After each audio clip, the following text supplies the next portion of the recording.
So, Nelson is an award-winning producer, director and scriptwriter.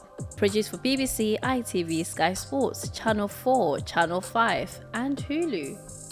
And Netflix now. And Netflix. Talk me through the moment of finding out. 1, you're being nominated, and 2, you are winning a BAFTA for your work. Oh, that was actually my second BAFTA nomination, you know. Freeze, come now.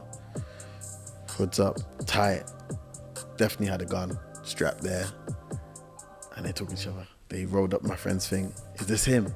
I don't know what it feels for them to be proud of me because you just never get that sense. I know it sounds kind of sad. That's really got me in a really unexpected way. When I was younger, it was peak. Like, am I going to make it to 21? And then now we're dreaming and we're making it. Should we get started? Let's get it cracking. No, I love this. I'm happy you're here. So welcome everyone to a new episode of the Dreams, Money, Purpose podcast. I'm your host, Noms, and I'm excited for this one because I have a friend who's doing incredible things. I'm super duper proud of him, but also inspired by him as well. One thing, I make it a point that the individuals I invite onto this platform are people who I'm a fan of what they're doing, and I want to support it. I want to highlight the great work that they're doing, and also just to find out their story. Yeah, I'm happy to be here. Thanks for coming. It's been a long time coming, actually. Yeah, it's kind of my fault. So, just to get the audience to get to know you a little bit, I want to read out some of your credentials just to, so they know who we're dealing with. Ain't nothing wrong with a bit of a... We're dealing with the big boys out here. So, I didn't even say your name. How rude of me. It is Nelson. Woo! Okay, so I'm just going to read this out quickly, just so you can soak in who you are yourself, just to remind you. I don't mind it, man. Go ahead. Go ahead. So Nelson is an award-winning producer, director and scriptwriter. He specialises in documentaries and factual programs. He's produced numerous notable programs that you of course know, included Rap Game for BBC, Uprising, and produced the award-winning Damilola, The Boy Next Door documentary. It doesn't stop there. So you've been nominated and won a BAFTA. Congratulations. We'll get into that. You've produced for BBC, ITV, Sky Sports, Channel 4, Channel 5 and Hulu. And Netflix now. And Netflix. Coming up. So when do you sleep? When do you get the time? I'm trying to sleep now. Trying to sleep now. Yeah, trying to sleep now. Have you been like in the grind for the last few years and now it's like things are at a... Yeah, I think someone said I'm a workaholic today, and I try not to be, but it's in me, and I think I've had to like really like understand that I don't have to work all the time. Not working doesn't mean you're not doing good stuff, because when I get kind of still, I start to feel like stuff is not happening. But also my industry is all about delayed gratification. So, I might make a film today, or I might finish a film today, and it would come out next year. And that's when people see the work that you've been putting in. So really, my stillness now doesn't dictate what people are going to see from me in the future. My stillness now is just stillness now. So I've worked really hard at that because I think I've tired myself out a bit. And I just want to enjoy life a bit, time kind of enjoy the fruits of your labor. Yeah, 100%, man. You're like almost 10 years deep, right? Yeah, almost 10 years deep, definitely, yeah. But let's take it back a little bit before we go forward into all you've been able to achieve in those 10 years. What's your background? Did you study film? Did you study media? No? I'm going to tell you what I studied. Okay. And you're going to ask the same question everyone else asks. Okay, go ahead. When I tell you. I'm ready. So I studied biomedical science. Yeah, and you're going to ask, how did you go from biomedical science to TV? And I'm going to tell you I worked in a lab for a bit. And then you're going to be like, that's even more crazy. But yeah, I studied biomedical science at Brunel. I thought I was going to be first a brain surgeon and then I was thinking forensic scientist. And I also spent some time in Germany growing up for 6 years. So that's interesting. Yeah, so that's been a big part of me as well. And then when I finished uni, I worked for Imperial College for a bit in their lab. And yeah, I kind of decided slowly but surely that it wasn't something I wanted to do for the rest of my life. And it's kind of a sliding doors moment because I was meant to work for a company called Circo and do some project management because that was what I decided to go into afterwards. But that didn't happen. And it didn't happen. Like, I had the contracts to start the job, everything. Oh. But it didn't happen because I was ill at the time and I couldn't get back into it. And it kind of gave me the time and space to then get into TV because I used to watch a lot of films when I was young. I mean, I watch a lot of films now, but like, just had a natural thirst for it. And my thing was always to wake up and not be mad that I'm going to work. Obviously, not enjoy it. I don't have to enjoy every day, but just the idea of I'm going somewhere, it can't just be for money. Yeah, for sure. No, that's really important. How many years did it take you to come out of working, like within science? Science and other stuff, probably 5 years. Okay. So yeah, that's a decent amount. I mean, yeah, but to my parents, it was kind of different. You know what I'm saying? They were trying to figure out what I was trying to do. Like, what are you up to? Do you know what I'm saying? So for me, 5 years is not long, but it is in your 20s. Everyone's trying to figure out, and some people are figuring it out. And when you compare your journey to them, it's like night and day. And then when I'm starting at the bottom, and it's not consistent. So that was being a runner essentially. Oh my God, yes. Oh, so, wait, let's talk about that actually. Just the inconsistency of the industry that you're in. I mean, I feel like, well, you can tell me more, but with TV and film, you do have to be pitching, you have to be in the right rooms, you have to be, waiting for the quote unquote callbacks, whether to be the producer, the director, the script writer, whatever it is that they're asking you to do. And, you can be in a position where it's like 3 months of no work or 4 months with no work. How do you handle that? I mean, look, for me, I just wanted to do it. So every time I was about to give up, I just couldn't. Do you know what I'm saying? Yeah. And like, the problem was that I didn't go into the industry to be a runner. I got in the industry to make films. You're not making films as a runner, but you're in contact with the people that are making films. So even when I got frustrated that, I might wait 2 months and I might get a 2-week job and they're paying me, I don't know, 300 a week, 350 a week. It's crazy. Like, the money doesn't make sense.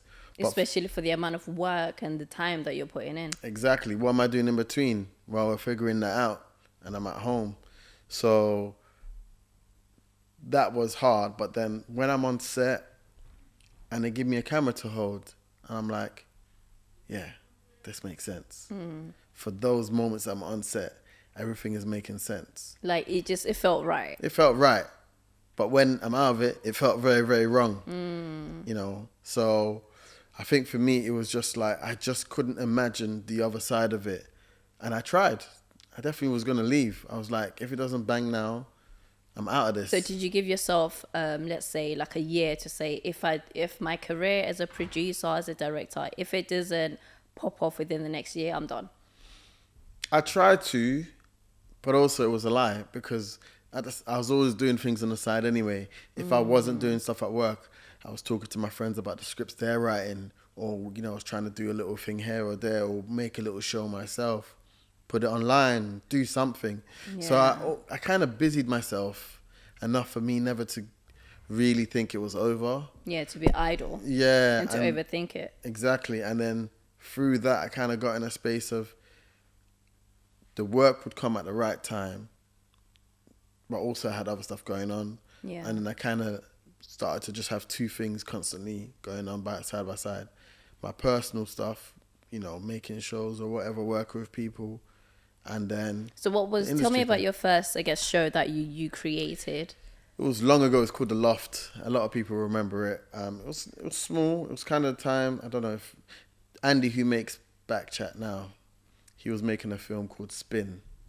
There was times, a web series called Spin. And it was around those times. So it was Spin, it was Brothers No Game. And I would drop The Loft as well. And like, The Loft was like I don't want to say an early version of Backchat because it wasn't, but it was like a conversation and people would talk about stuff and all that stuff. And, you know, I just got friends and we just did that, and like people remember that. And then after that, I did a show called Letters where I got people to write letters to people or about things that they'd never spoken about and read it out. And, you know, I was always thinking about different ideas of what I could do with a limited budget or with like the cameras I had to hand.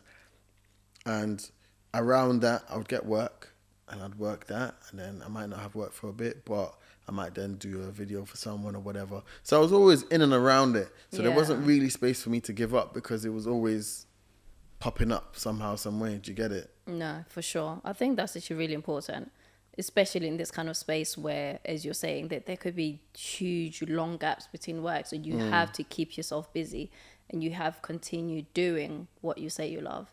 And I think something that you said that kind of stuck out to me was when I was holding the camera and I'm in director mode or I'm in producer mode, it feels right. It feels like this is where I should be. And anytime I'm outside of that, it feels like this is not where I should be. I'm not fulfilling my purpose.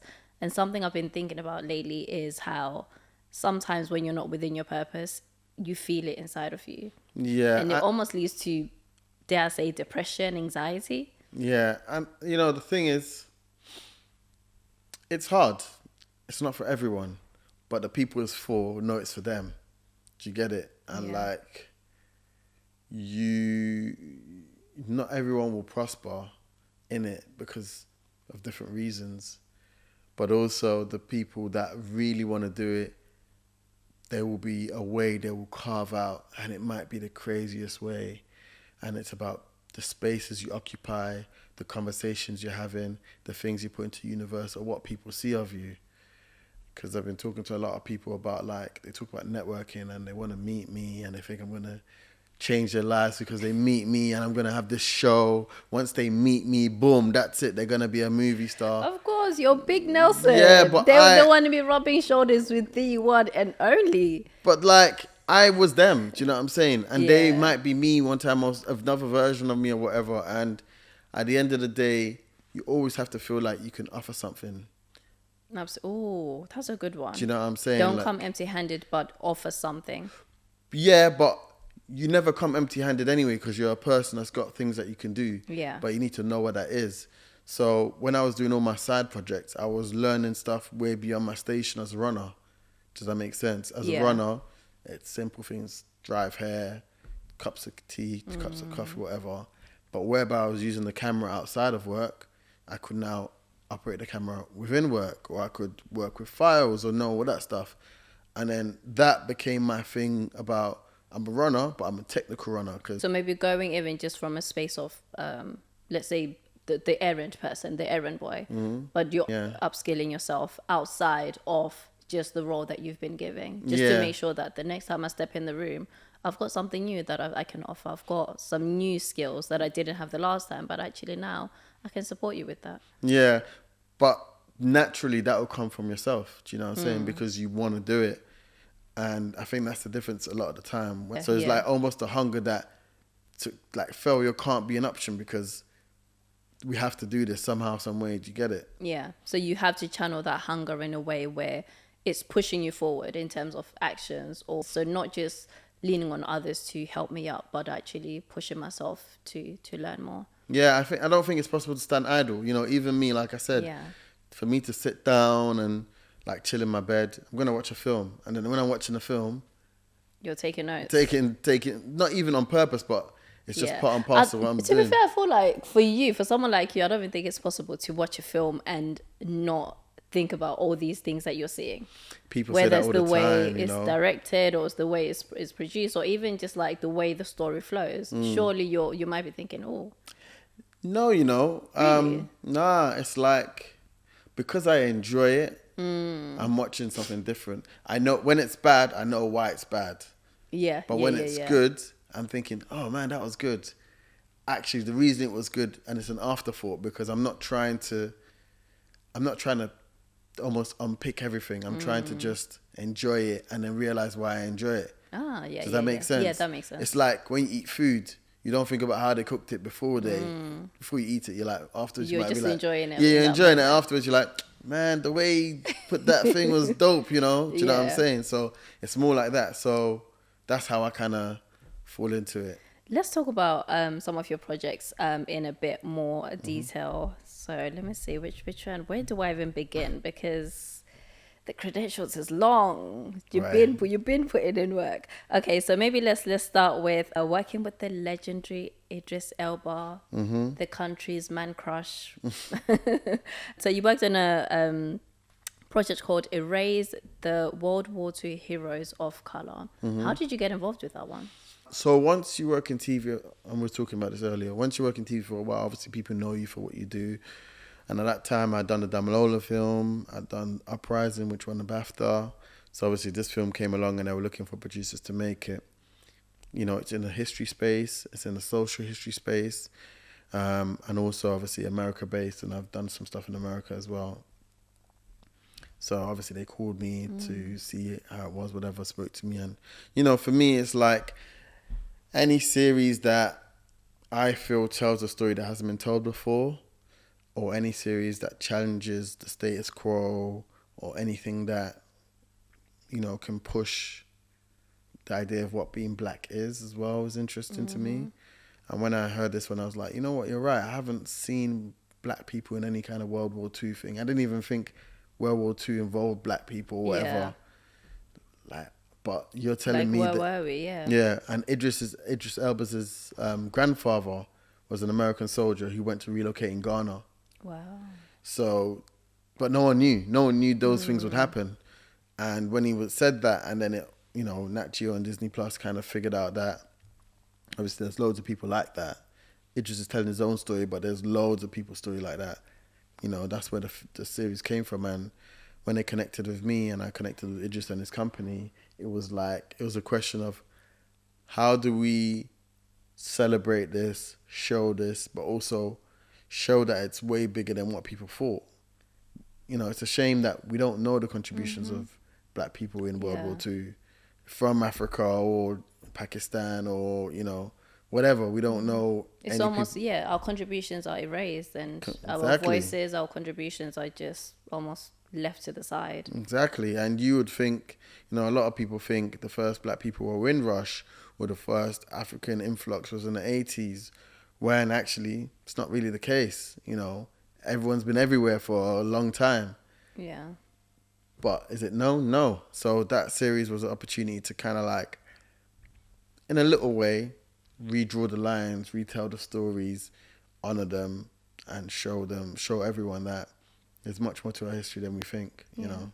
You've been doing this for a minute now. So when you do get opportunities, you know, to work with Disney or Hulu, and the likes of Idris, is there still a nervousness that you get, or you just like, now you're so confident and comfortable in who you are, in the talents that you have and the skills that you have, that you're just like, I've got this in the bag. I don't need to sort of worry or overthink it. Every film is different, you know. So, you know, I always say to myself, if it scares me, it's good. You know, when I worked on Rap Game was an interesting one because obviously I'd done the Damilola at that point. Damilola scared me as well, but Rap Game was like, this can easily be cheesy. This can be peak. You know, if we don't do this right, the name is mud in the streets. You know what I'm saying? So, and you know, 6 seasons down now, that series is still going. But that first series was like scary because, you know, we had to think about all the ideas, and different people had different ideas, some good, some bad. Yeah. But it's about, what are we actually talking about? What is the truth of this? And in every series, particularly the ones that have been about black people, or any film that I've done, especially ones about black people, it comes down to like, who are we? What are we about? Why? What are we trying to say? And who's it for? Do you know what I'm saying?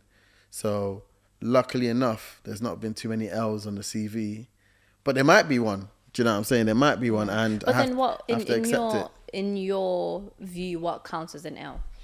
Is it that it didn't reach a certain amount of people, that maybe it got 0 stars on Rotten Tomatoes, or like what is it that to you counts as like this just was a dub? An L is, to me, the audience obviously is big. Stars is great, big as well. But really, it's about the people that it's for, about. Do they respect it? Does it mean something to them? Do you know? Okay. And that's why so rap... the reception has to be... But the people that matter. So like, rap game doesn't need to rate for me to people that listen to classical music. Yeah. But...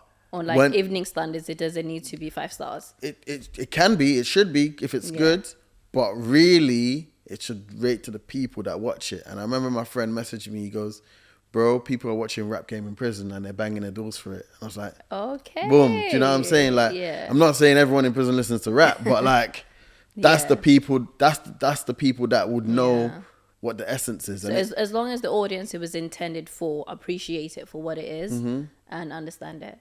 Yeah, like but that. I think once that happens, it kind of transcends because if it's true with the people that know it, it'll also, even though they don't understand it, it'll still be true to the people who don't understand it, and that's okay. Yeah.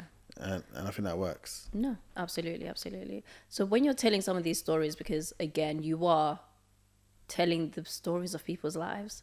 For example, let's talk about Damilola, the boy next door. That story will never be forgotten. He will never be forgotten. For anyone who's listening who doesn't know the story of Damilola, he was a young boy. I can't even say a young man. Who was unfortunately murdered. How important is it for you to get that right, and which approach do you even take? Because you know this is a nationwide story that we've all heard. So what approach do you even take with that to make sure that it's told correctly, but also in a way that people receive it well too? So, you know, I worked with a director called Ashley Francis Roy, who's very, very good as well. And, you know, between us, number one, I think you just have to go back to what it's really about. A lot of these stories, there's a community behind it. And two things can be true.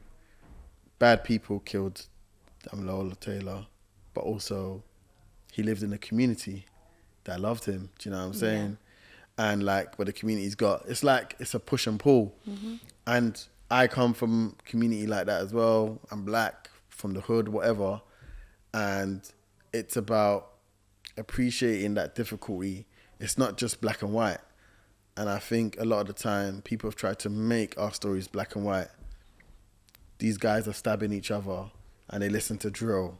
Boom. Or these guys are young and they're wearing hoodies. Must be dangerous. And actually, it's not really like that. Do you know what I'm saying? Some of the happiest people come from the poorest places. So, you know, that kind of story just needs an appreciation of all those shades. And sometimes I can't give you the exact answer as to why something happened. I can just explain the circumstances around it. And hopefully I give you enough information that and sort of paint the entire picture. Exactly, because Damilola, the boy next door, was about Damilola's murder, but it wasn't really. It was about the people left behind after the murder. So like Yinka and her meeting her friend and like thinking this area I loved and I ran around when I was young is the same area someone I know very, very well got killed. Yeah. Do you know what I'm saying? And like the block I loved was also a block they had to demolish because they said it was too criminal. And it's like, but I love that block. And, you know, the same way I love Brixton where I was born or where I love Lewisham. Do you know what I'm saying? But some people I know killed someone I know. Do you know what I'm saying? But it's like everyone was good to me in a way, but they were bad to each other. Do you know what I'm saying? Yeah. So it's almost like that internal conflict of there's pieces and places that I love, that I hear and represented. However, it also represents hurt and pain, disappointment in terms of people in authority, disappointment in sometimes the community and how they didn't. Let me not go there. No, but you're right though. I was going to say sometimes even like disappointments in the community in the sense that they were supposed to look out for us. And you know, I'm trying to find a way to say this because as I'm thinking it doesn't sound right, but it's if you say it's it, part of the issue. You say it, you know, maybe our parents, our fathers, our mothers, our grandmothers, the community was not there to make sure that we're okay. Yeah. Because Yeah. we're still young. This is not something that should be ongoing. But somehow the elders or our parents, our guardians are not doing what they should be doing to keep us safe. And then sometimes it's not even your parents, it's someone else's parents didn't do the job for their kids. Yeah. And that affects you. Yeah. But as The a whole, community. yeah, but then as a whole also, you know, if you're poor, you're doing the best you can, you have to do night shift. That's when the kid is Yeah. outside. So it's like, Exactly. there's a lot of That problems. too. There's a lot of problems, and there's not one person that can fix it. But we all know that everyone is trying in their own way. And it's difficult to explain that to someone who doesn't have an understanding of that at all.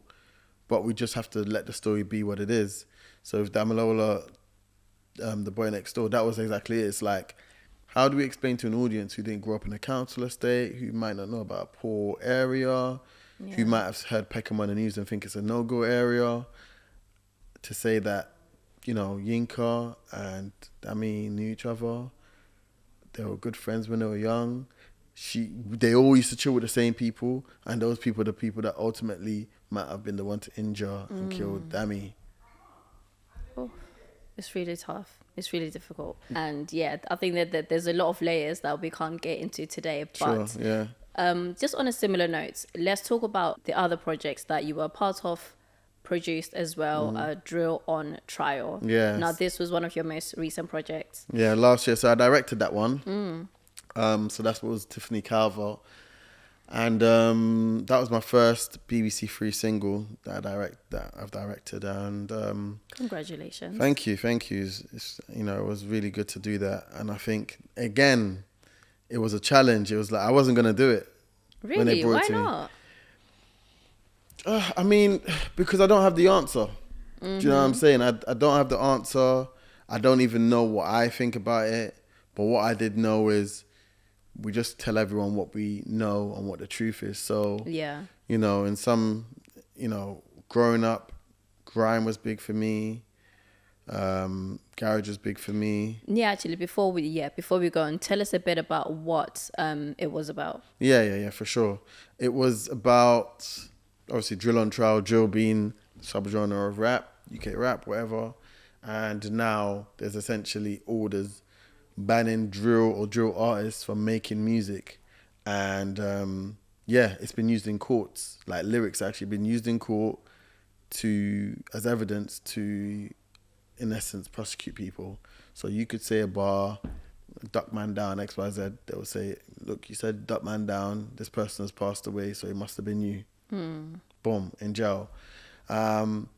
Obviously, there's a big discussion about if that use is legitimate or not, or if, you know, whatever, because it's deemed to be music, but also it's deemed to be admission of guilt. Problem is, though, historically, black British music has always had an issue with the police, whether it's as poignant as it is now, where people put things in lyrics, or before, where you had POW, and they said don't play POW because it causes violence. So it's like, is it that drill is new and they're just saying they're policing the sound because of what some people are saying? Or is it that they've always kind of had it under the microscope and this is just a way for them to even do it bigger? And it kind of lies in between both of those, and that's what the film's kind of examining. It's kind of looking at it in the past and also now, talking to drill artists, talking to the police, and just talking to people who help promote and market the music. I mean, when I saw it, I was so conflicted because on one hand, I'm like, again, freedom of speech. However, for me, when that freedom of speech is, in some ways, and in some cases, not all, in some cases, when it incites violence, then I'm almost like, no, cut it off. It's no. Absolutely not. But then on the other hand, I'm like, I'm looking at these young boys like they just are my little brothers. And there's a part of me that's like, I would never want to hear my younger brother speak in such a manner because of course we know what it represents. So I can't ignore what it represents in the name of freedom of speech.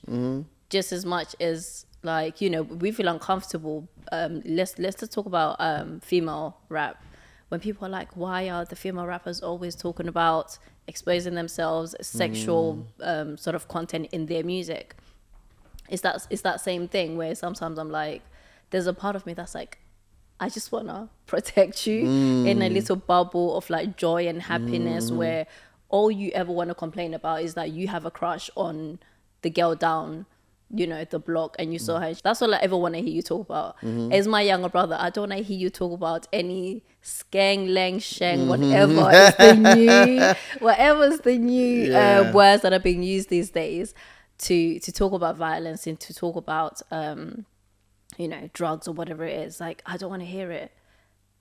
But also I understand what it, for some, it is a part of their life. It's a representation of the experiences that they've had.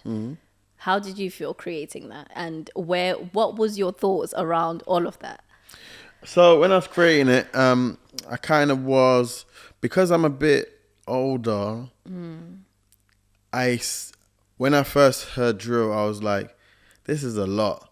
Because, you know, even if you committed these things or you didn't, the fact that you're saying you did is very brash, do you know what I'm saying? Yeah. Like, it's out there, like, you are going to get picked up by the police. And we already struggle with the police. You know, whether you've done it or not, you are already in the sort of crosshairs of the police. But then further down the line, especially during the program, and this is something I didn't get to explore, but I think consumerism plays a big part in it. The music wouldn't exist if people didn't buy it. The music wouldn't be as extreme if people didn't want it more extreme. You know, you go on the comments of people who are talking about ducking someone down and they say, oh, but he's still alive though. Do you know what I'm saying? So like... So it's like, partly the consumers are to blame. Yeah, but also, Agreed, you know, agreed. and then to the artist, it's like, some of them are now seeing it as a video game and it's not real because it's not real. They're making up beefs. They're exaggerating it for the audience. So it's like a tight play. It brings clout in a way. It brings clout, but also, you know, it came from a true place at one point, but then 3 years down the line, not really. And everyone understands the terms of the game. So the amount of people that are actually getting affected versus the amount of people that are speaking about it, the relationship isn't as clear as people would say it is. Yeah. So it gets a bit murky, do you know what I'm saying? But I guess the problem is, if every single lyric is prosecuted, more people will go to jail than deserve to. Simple. Do you feel like the conversation around black men, music, whether it's rap, drill, violence, do you feel like that conversation is a little bit tired now? Like, we've told it too much, to the point where it's a bit like, you know, black men are not just, you're multifaceted. There's incredible black men doing amazing things. And it feels as if we're only ever hearing the one story of whether it's, we're watching Power or whether we're watching the UK version of Power. I can't remember what it was called. Oh, I wouldn't even say that's Top Boy. I wouldn't even say that's the UK version of Power, you know. But okay, but yeah, but in the like same genre, yeah. Yeah, that same so like genre. Hoods, Gangster, XYZ. And there was, you know, Defense. At some point, it's like, do we get something new? I get what you're saying, and my answer to that is no, but I'll explain why. 2 things. Number 1, I go back to consumerism. As a channel, or like Stars, for example, the channel that did Power. Yeah. Power is what made them who they are. It got them their biggest ratings. Power was just like a one-off, let's give this guy some money to make a show. The ratings were so good that it spun off into, I think, 5-6 books. You know what I'm saying? If the consumers want it, why would we not make it? Okay. Yeah, that's one answer there. Second answer is Martin Scorsese made Goodfellas, made The Irishman, made Casino, made Raging Bull. All these films have a lot of violence in them. Agreed. If you tell it in a way that's cinematic, it kind of elevates beyond crime or beyond violence. I think if we're talking about low quality versions of these stories, which feel like they are perpetuating the same thing over and over again, you've got a point there. Do you know what I'm saying? Yeah. But I feel like I'm very weary about telling people what they should be doing or not doing. Okay. Do you know what I'm saying? Yeah. I do feel though it's definitely overrepresented in terms of Yeah. what's being made, but I think there's quite a number of people that are causing that. But you see how you've said, you know, there's the other side of like the good fellows. Mm-hmm. When it comes to the white man or the white story, they have a good balance. Yeah, Whereas I feel like we don't have that balance. Or maybe the alternative is maybe the Tyler Perry stories. And even then, sometimes the black man is being problematic. but the point is, once again, it's not that those stories are not being pitched Yeah. and or commissioned. No, you're right. You're right. I think, yeah, sometimes I'm like, I want to see something different. It's there. You just need to find it. No, that is true, I guess. It's there. It's there. Yeah, Because if you don't us as find, consumers, we are a bit problematic. Now, I want to talk about the BAFTA. Tell me what that felt like for you, and talk me through the moment of finding out, one, you're being nominated, and two, you are winning a BAFTA for your work. so that was actually my second BAFTA nomination. You know, so we got one for the Rap Game season 1. Yeah. But the team on Rap Game was about 40 people, so it was big. Wow. So that I didn't feel as involved in that. But Uprising, which I did, which I produced, and was directed by Steve McQueen, who obviously has done 12 Years a Slave, Widowed, Shame, Hunger, A legend. massive guy. Do you know what I'm saying? And yeah, when we got nominated, because we got nominated for every single award, RTS, Grierson, Broadcast, Edinburgh TV Festival, Bulldog, the list goes on. I think Bulldog, but the list goes on and on and on and on. But when we made it, I sat there and I was like, oh, this is good, you know. Do you know what I'm saying? I sat there and this is good. And then being in the audience there, all this is new to me. Remember, I'm just from ends. Do you know what I'm saying? I have no So, wait, business being in. how many years had you been in the industry when you were nominated? Because I want to say, I was actually stalking your Instagram. I think you said something like 8 years. 9 years, yeah. So probably 5 years in, which is really early. Yeah. Like a lot of people I've worked with haven't been nominated, talk less of one. Oh, listen. 30 years Yeah, deep, 30 20 years deep. Yeah, and not even smelt a nomination. Right. Let alone one. exactly. So it's all really weird because remember, I'm coming in through the back door. I didn't train. I came in when I was older. You know, a lot of people said I wasn't ready. And out of nowhere, I'm like making shows that are doing really well. Because even Yeah. Damilola Taylor Damilola the Boy Next Door won an RTS award. Yeah. And it's like, who am I? Do you know what I'm saying? Anyway, I'm sitting in the Royal Festival Hall, I think it was. I'm surprised I'm here. I've got an invitation. You're just like, I'm just happy to be in the I'm room. happy to be here. But I'm nominated, so I have a Yeah. chance to win. And Sir Steve McQueen directed my film. And the film was dope. And it's got like 5 stars review everywhere. Yeah. And it tells a story about like the Newcastle fire, which was a massive deal in the black community. And it's shown that it's really capturing the zeitgeist. It's about a moment in time. But there's good shows in it. Like there's really, really good shows coming out that year. And then when they called it. So they say, and the winner is... Yeah, the winner is No, let's do that again. And the winner for the BAFTA is... Uprising. And then we all stood up. And I was like...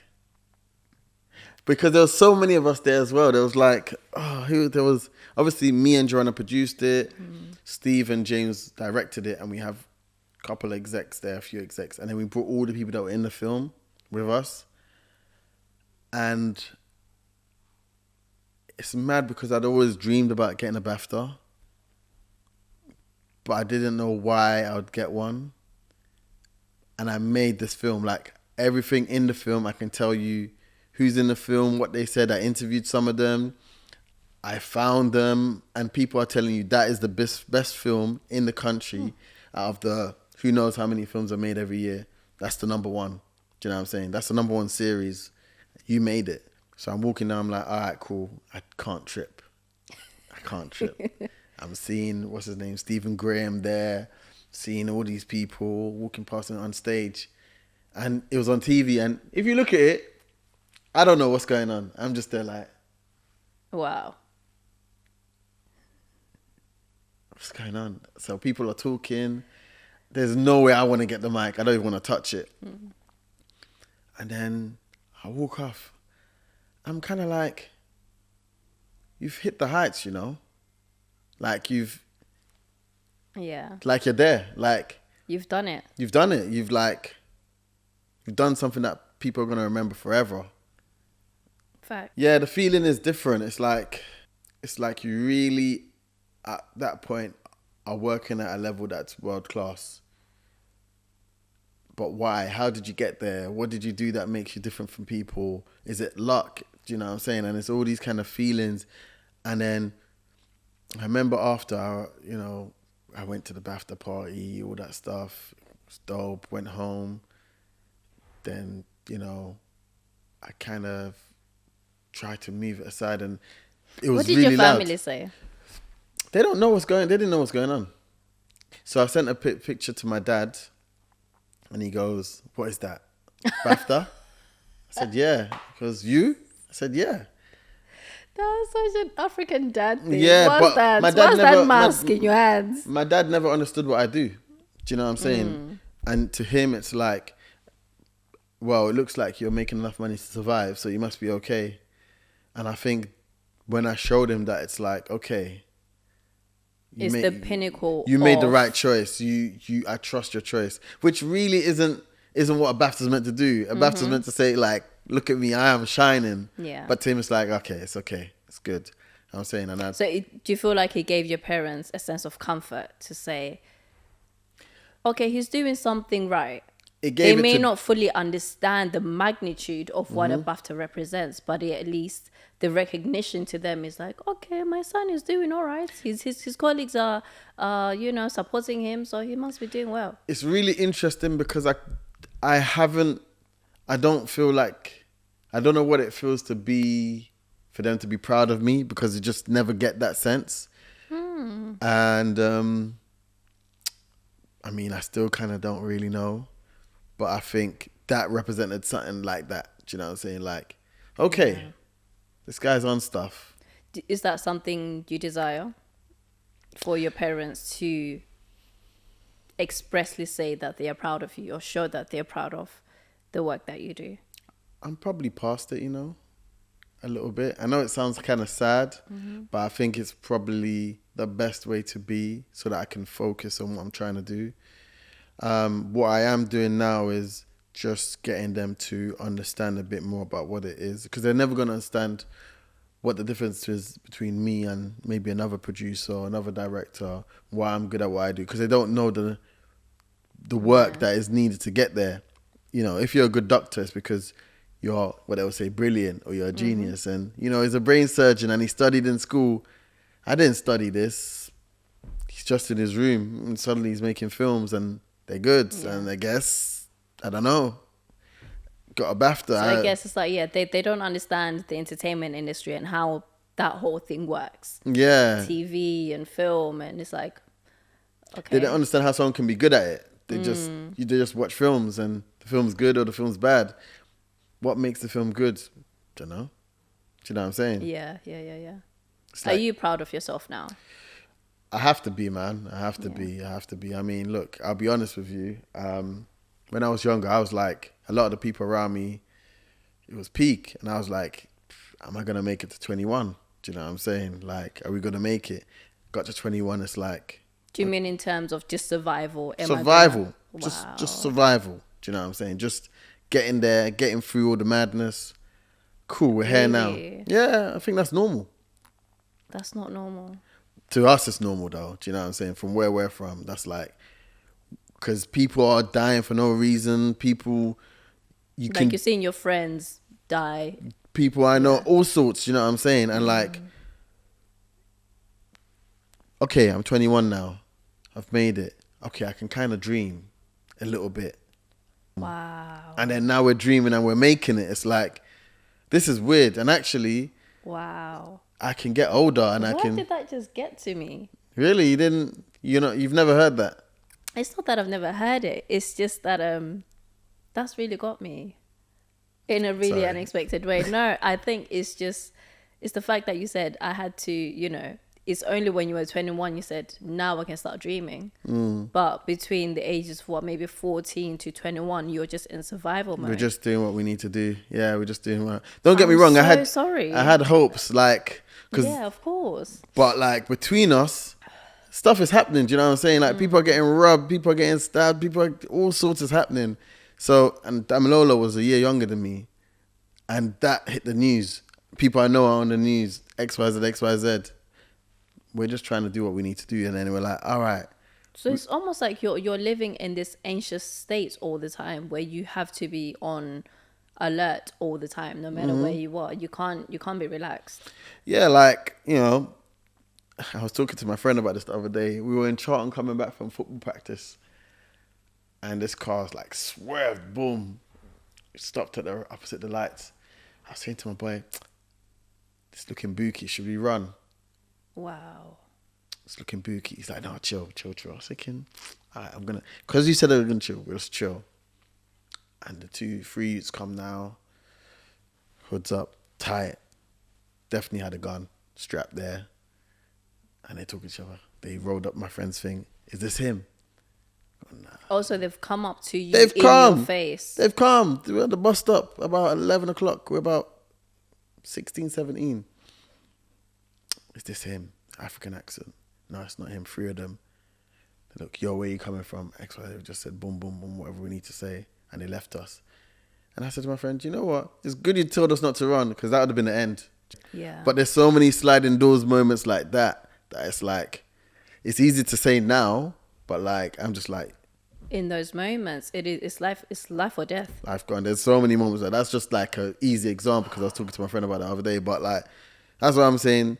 Boy, we're here. We're good. I don't need to worry about that no more. We're working. We're doing what we need to do. So I'm proud of the fact that we did life on a bit of a difficulty. We got through that. And now even in the normal world, we're prospering, and we're doing it with the community. Do you know what I'm saying? I'm making stories about the people I know, wherever they come from, and I'm not judging them. Do you know what I'm saying? Like, you are just telling their stories. Just telling their stories, whether they're good or bad or whatever. Yeah. Well, thank you for telling those stories. I think with you saying that now, your work makes a lot of sense. Just your work makes a lot of sense. I mean, there's a lot of themes when we just look at the list of what you've done, where, and it's okay, we've got Damilola. You also worked on How Not to Be Racist, which is a really interesting title. Erased, so that's the story about the heroes. Drill on Trial as well. Again, all of those have similar themes of race or racism, somewhat of discrimination, and just the experience of Black people. So with you finishing with that story, it makes sense to me now. And I think, you were placed in your position for a reason. You have to be, man. Specifically, and again, I think, how do I phrase this in a way that doesn't sound mad? Sometimes our life experiences are to equip us to be able to empathize, to sympathize with those that we've been put in responsibility for.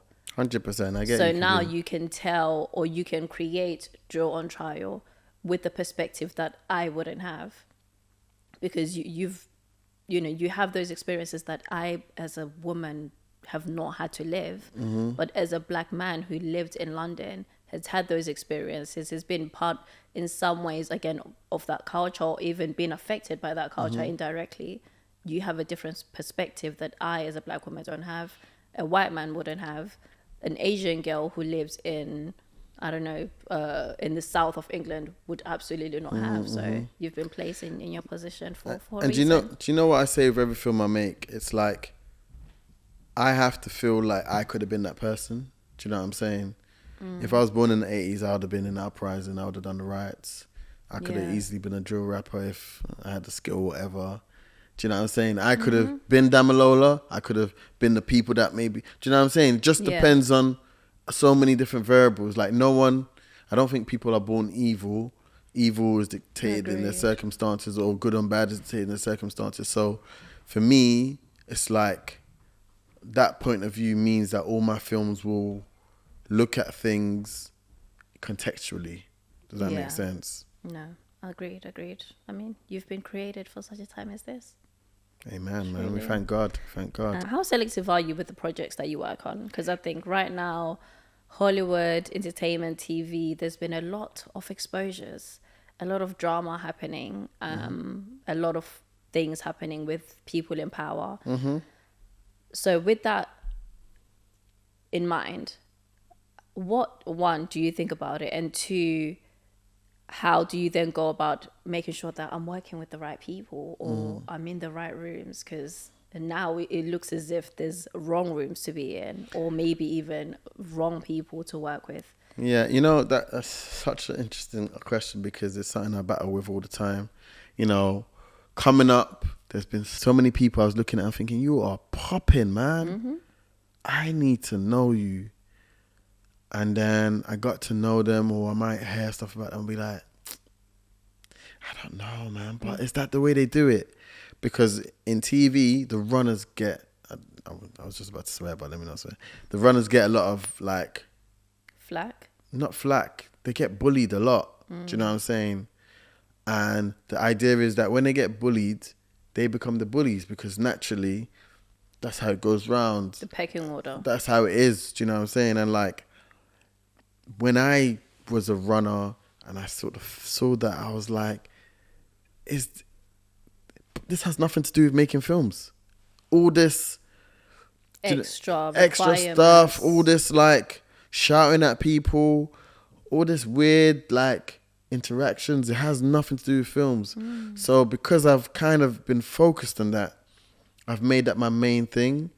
And when I feel like someone is not dedicated to that, I tend to push away from that, especially now where I'm very protective of what I mean, what I'm making, where my name is. Yeah. It means that sometimes the people that are successful are not successful for the right reasons. And I always feel like their time will come when things stop. Some people get away with it, but other people, it's such big names, you'd be so surprised that are just terrible to people, or even terrible to women, just terrible characters. Yeah, but because people are consuming their content at the moment, it's the people that are forced on us. You have to make a show with him. He's popping. I'm not really trying to make a show with that guy. I don't want to make a film with that person or that producer or that actor, because their character is questionable. Their behavior is even...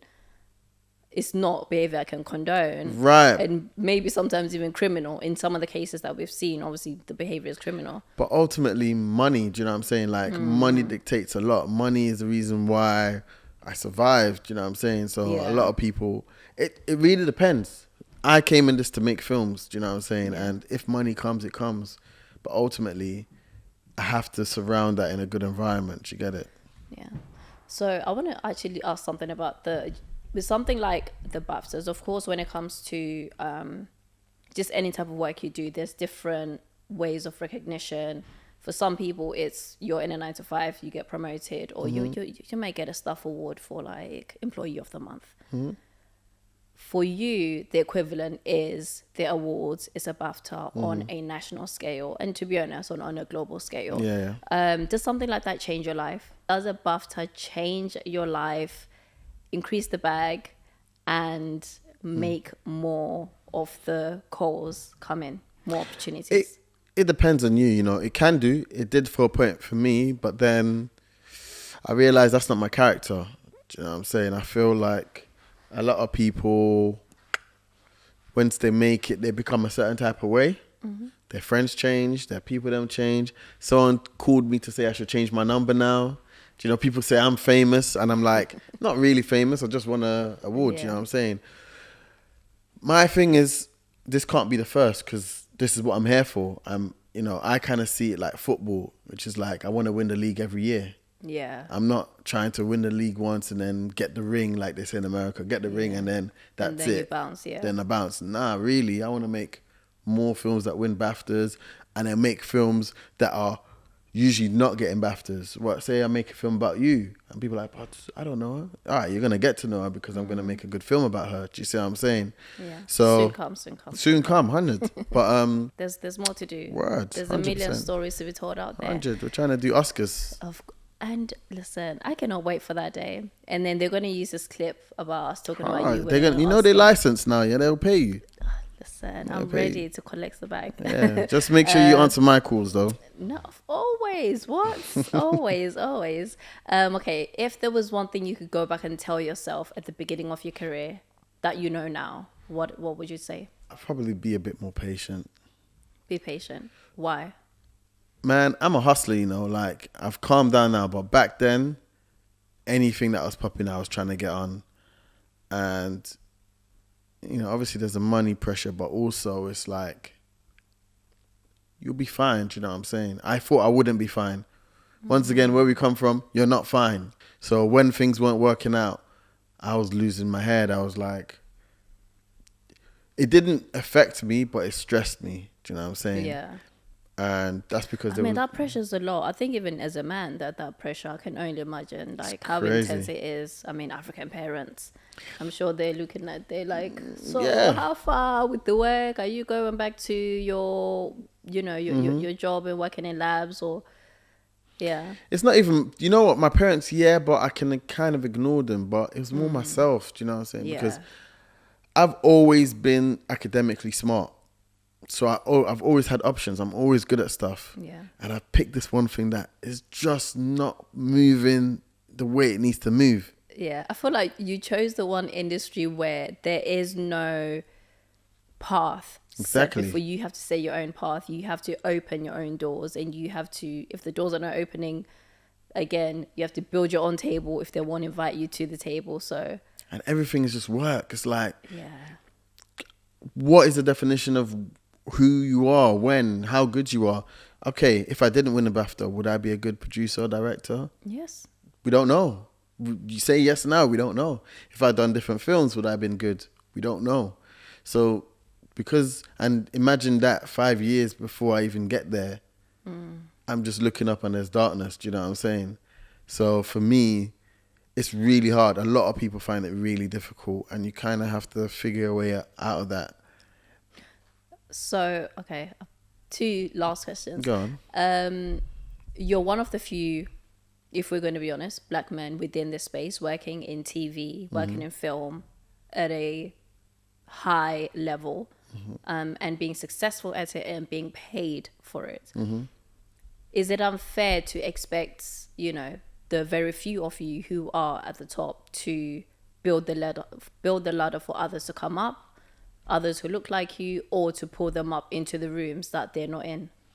I'll be honest, me personally, that's what I'm on anyway. But the reason why I say it's not for everyone is because not everyone's a good person to do that. Flip side. No, okay, so you mean is it not everyone deserves to be in the room? No. The opposite. Not everyone's a good teacher. So, you know, if you pull the ladder, if you put the ladder down, like we said, there's no formal qualifications. What makes people good is subjective. Yeah. Depends on what you've done, depends on who you're working with. They might like this, they might not like this. If you're bringing new people in, they're new. They don't really know what's going on. And if, you know, there's a lot of black men I met, or black people I met when I was coming up, they're on this military thing. Oh, this, you need to be better than everyone, you need to do this, you need to do that. And it's like, if I did one thing wrong, they'll be on me. I'm like, bro, does that make me bad? Do you know what I'm saying? Yeah. But then, was that coming from a place of love, 1, and 2, was there treatment of you being super duper military on you, on your neck? Has it made you the Nelson we see today?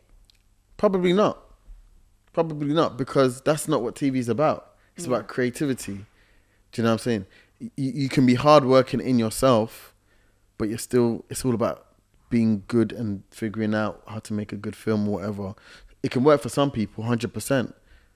But also, it's not a way of extracting the best out of everyone. So that's my point, is that not everyone can put the ladder down, because not everyone is able to understand what works with people. I see. And then that's why you lose a lot of people anyway, because it's like, they're like, man, I'm not trying to do all that. And for peanuts. So like people are like, they don't want to be sort of the mentors or the ones that are teaching the younger generation to come into the room, but also teach them how to navigate the room and do the work well. Yeah, they don't give them the grace because of the way they've come up, which was at a harder time.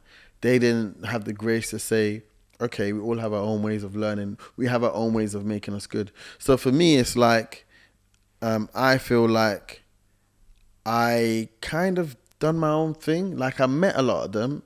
I might have worked with a couple of them, but I kind of then moved away because I was like, actually, I don't really want to be you. I want to be me. Right. Do you know what I'm saying? And they weren't trying to teach me to be me. They're trying to teach me to be them. And I think anyone that's putting a ladder down has to appreciate that they're not going to make the films you're going to make. They're not going to be, they might not even be a director or producer like you. They might be a wardrobe.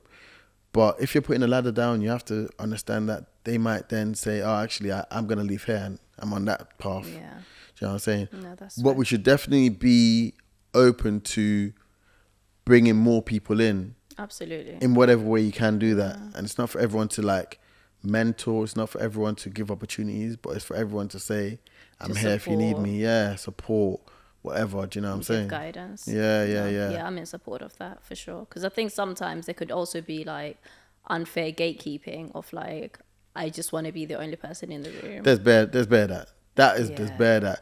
And what makes it weird is, to be fair, you see it in ends as well, where it's like one guy makes money and they think they're the only one that makes money. But on the flip side, we're fighting for a pot of £1 and everyone else has got all the rest of the money. Yeah. Do you know what I'm saying? Yeah. They might be like, I'm the only one that can make black programs in the country.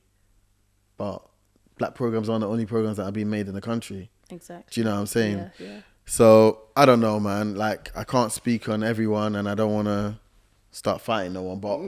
But I am saying We're here that... for the smoke. No, I'm joking. No. But I would take it if it comes. But, like, for me, I just feel like there's enough space for everyone. And we shouldn't be competing amongst ourselves. We're competing with everyone. And we can be better than everyone. And if you're better, you'll prosper. That's what we should focus on rather than trying to kill another man's hustle. Just set the standard, do the work, Boom. be excellent, and calm, the easy. doors will open. Yeah, 100. I love that. Any last words? So maybe a word for someone who is either on the brink of giving up. They're in an industry, maybe like yourself, that doesn't have a straight path, or they just don't know where to look for guidance, for support, or how to get their next project. What would you say? DIY it, man. Do your thing. Do you know what I'm saying? The thing about, especially now, iPhones are there. Make a film on TikTok, man. The audience is right there. Money's right there. TikTok, you can make money out of TikTok. You can make money out of YouTube. You can do whatever. So, like, all these gatekeepers, yes, you can use them. You can wait for them. But never wait. Just do. That's not to say don't speak to them. Yeah. But in the meantime, if they met you in Jan and you was on one thing, when they next meet you in October, you should be on another thing. And they're going to be like, rah, so he's doing that in the meantime. That's Like attractive he's putting to them. in the work. Yeah, it's putting in the work. And if you will gain more from putting work into yourself than you gain on putting on anyone else's project. Oh, It's our word. That is a word. That's copyright. I'll keep that one. Listen, you should have told me that a couple of years ago, because child. But here you are now doing your thing, and we're all running the race, man. It doesn't stop. Yeah. Do you get it? No, I thank you for coming on. I am absolutely privileged to also be telling your story. Who do I send the invoice to? So send it to me. Send it to my people. Your people? All right. Yeah, my send it people to talk my to your people. people. They'll handle that. Calm. Okay. Lastly, what can we look forward to from Nelson? You tried this earlier, The didn't you? BAFTA You tried this earlier. Producer, script writer, Trying to get clues. all above the guy. What can we expect from you? So I've got a feature-length project coming out with Netflix. I can't say too much about that. And Is it a documentary you said, or is it? yeah, it's a documentary from Raw, who made Tinder Swindler, American Nightmare, and Sweet Bobby, which has just come out. And I just had a project come out on Sky Sports with Priscilla and Yabu, who was former Love Island contestant. Yes, I love that, by the way. We should have got into it, but time is running away from us. I think what I appreciated about that was just you guys just highlighting sports for women. Because I think there's so much that we miss out on simply because we're women. And you don't realize that until you're like, wait, hold on. Like, I like sports, or I like football, or I like rugby, but those spaces for us are so limited. And that's what it was about, you know. Yeah. I mean, I wish I had more time to talk about that because that is quite close to go my... on. And also, that was made by my own production company. Okay. So, you know, now we're getting to a space where we're owning stuff and, you know... Oh, let's talk about ownership quickly. Like, how important is it now that as we continue to progress that we are owning, again, the production companies and not just being waiting to be employed by others? It goes back to what I was saying about not letting people dictate when and where they find you. You know what I'm saying? If an opportunity comes and you can take ownership, obviously there's a financial incentive to that, but also there's a creative incentive to that, because who judges what is good? Well, production companies and commissioners.